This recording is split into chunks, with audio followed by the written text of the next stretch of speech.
قال إني عبد الله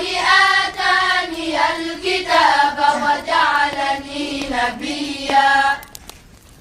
وجعلني مباركا أينما كنت وأوصاني بالصلاة والزكاة ما دمت حيا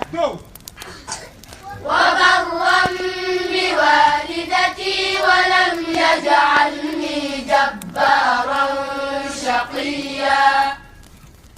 والسلام علي يوم ولدت ويوم أموت ويوم أبعث حيا ذلك عيسى بن مريم قول الحق الذي فيه يمترون